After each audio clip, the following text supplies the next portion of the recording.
Look at this, 3 wide, 18 laps to go. 35 cars on the lead lap. It is Talladega NASCAR style.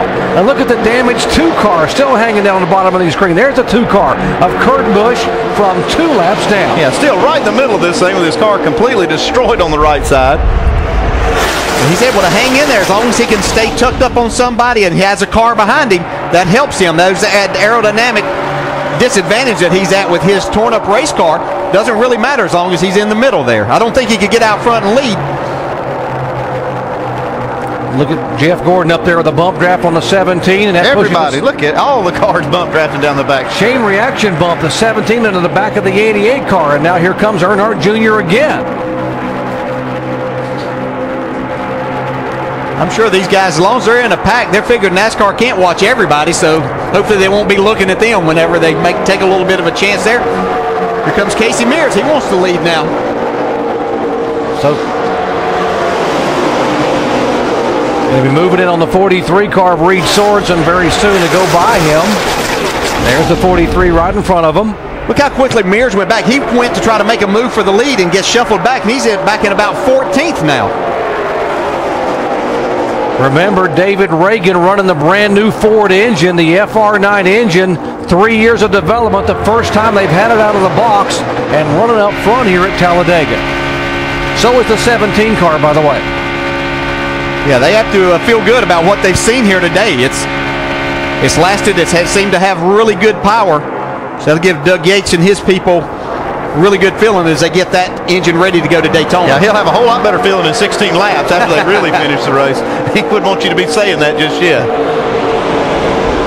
But looks good so far.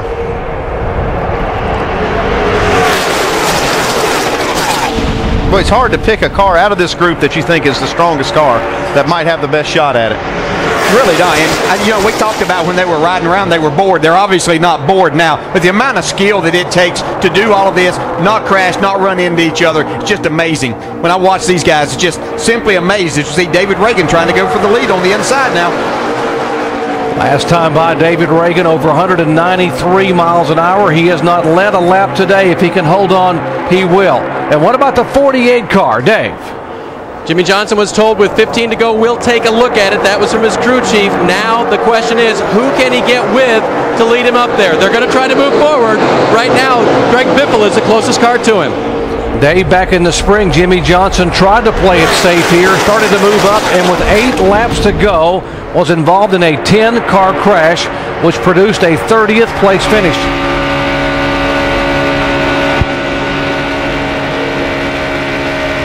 Well, I think that 16 car is a good car to draft with for Jimmy Johnson.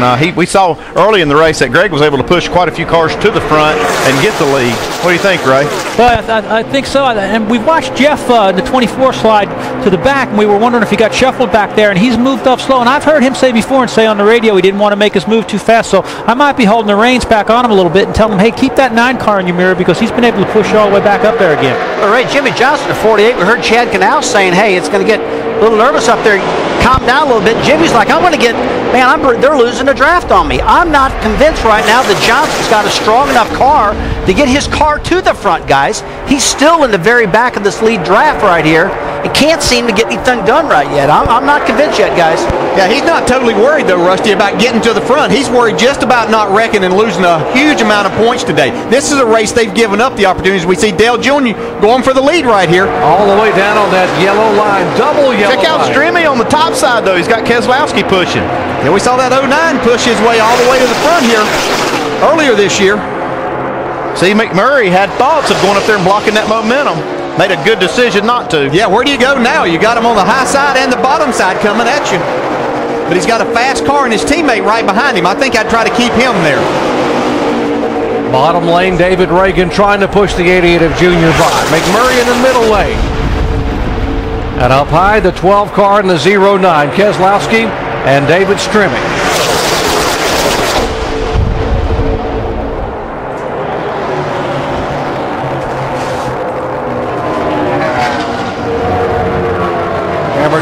How important are these next 12 laps to David Strimmy, trying to get a ride, trying to impress somebody for 2010 to get a cup ride or at least a full-time ride in NASCAR. Nothing looks better on your resume than a W, I can tell you that. And that's what David Stremmey's thinking about. Jamie? Well, that would be a great way to top off a great run by David Stremmey. But right now, guys, they're saying they're going to be about 2 laps short.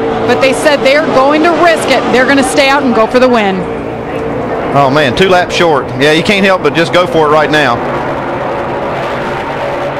You see how far here goes Jamie McMurray back to the lead with that push from his teammate.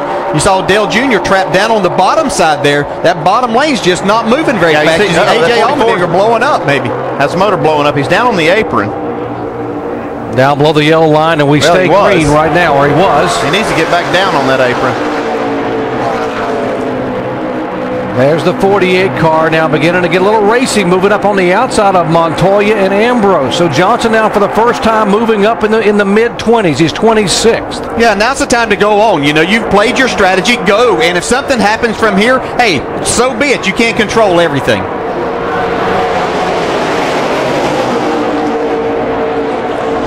Most of the guys in the garage area on Friday were talking about after practice that you got to wait till about 10 to go to make the move. It was 10 to go that time by here at Talladega. It was 8 laps to go in the spring when we had the last big one here. Those guys were getting really aggressive, and one mistake can take out 15 or 20 cars. You see Stremmey back to the lead on that high side. Yeah, it looks like Keselowski's committed to the back bumper of that 12 car. And that's really helping Stremmey. Yeah, he was to Carl Edwards' back bumper, too, until it got time to win that race in the spring. Oh, he's still thinking like that, too. He's still thinking win, but it's working for him right now to push this 12. Jamie McMurray down, you see on the bottom of the track there, his last win, July of 07 at Daytona, 85 races ago. Mark Martin up in the mix on that high side. He's the 3rd car in line on that top side. What did Mark Martin say when the day began? He said, I feel lucky today. Said last week, he said, I'm going to go to Talladega and race like nothing can happen to me. He finished 43rd here in April. Inside line now beginning to move. There's McMurray. There is Kenseth. And there's Jeff Gordon. Kyle Busch in the mix, who won the truck race here yesterday with a great move on the last lap. Keselowski, though, he is just glued to David Stremmey, and it seems to be working. That inside lane will get the advantage, but then that outside lane starts coming back. Uh-oh, see him getting Stremmey a little squirrely. Yeah, you got to be careful right there. See Jimmy Johnson back there in the pack. He is caught in heavy traffic, looking for a place to go. Looks to the inside of Bobby Labonte, but there's no room down there because Harvick is there. Yeah, Jeff Burton trying to pull that line on the inside up through there. Junior's called in that also, along with Robbie Gordon. Update to 48, Dave. Doc, the problem for Jimmy is he really didn't have a clear picture of who to go with. When he tried to go forward starting a couple of laps ago, he said, any ideas? Chad, his crew chief, radioed back, pick him off one at a time, and so far he hasn't found that great partner to run to the front. He's hooked up with the 2 now.